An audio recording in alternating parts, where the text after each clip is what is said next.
EPS கூட்டத்தின் நடுவே நுழைந்த திமுக நிர்வாகியின் கார் கண்ணாடி உடைக்கப்பட்டிருக்கிறது. அதேபோல தாக்குதல் நடத்துவதற்கு சிறிது நேரத்திற்கு முன்பாக காவலர் மீதும் தாக்குதல் நடத்தப்பட்டிருப்பதாக தெரிய வந்திருக்கிறது. இது தொடர்பான முழுமையான விவரங்களோடு இணைந்திருக்கிறார் எமது செய்தியாளர் அருண் பிரகாஷ். அவரிடம் பேசலாம். வணக்கம் அருண் பிரகாஷ்.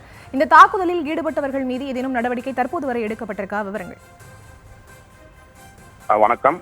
அதாவது அதிமுக பொதுச் செயலாளர் எடப்பாடி பழனிசாமி தமிழகம் முழுவதும் மக்களை காப்போம், தமிழகத்தை மீட்போம் என்ற தலைப்பில் சுற்றுப்பயணம் மேற்கொண்டு வருகிறார்.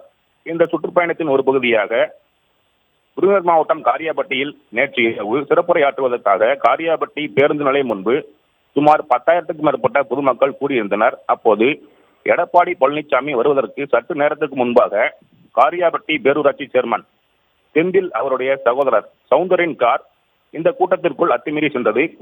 அந்த காரை தடுத்த காவல்துறையினர் கூட்டத்திற்குள் செல்ல வேண்டாம் என நிறுத்தியதாகவும், ஆனால் அதை கேட்காமல் காரியாபட்டி காவல் நிலைய ஆய்வாளர் விஜயகாண்டிபன் காலில் காரை ஏற்றிவிட்டு அத்துமீறி அந்த கூட்டத்திற்குள் கார் சென்றதாகவும் கூறப்படுகிறது.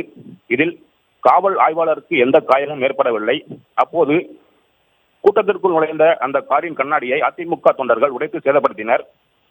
இது குறித்து கேட்டபோது சௌந்தரின் மகனுக்கு உடல்நிலை சரியில்லாததால் அந்த வழியாக மருத்துவமனைக்கு அழைத்து சென்றதாக கூறப்படுகிறது.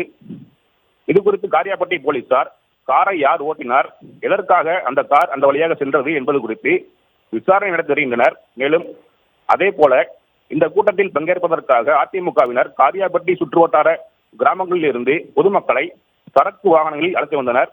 அப்போது போலீசார் எடப்பாடி பழனிசாமி வரும் நேரத்தில் போக்குவரத்து நெரிசல் ஏற்படும் என்பதால் அந்த வாகனங்களை முக்குரோடு பகுதியில் தடுத்து திருச்சுழி சாலையில் வாகனங்களை நிறுத்தி பொதுமக்களை இறங்கி செல்லுமாறு அறிவுறுத்தினர்.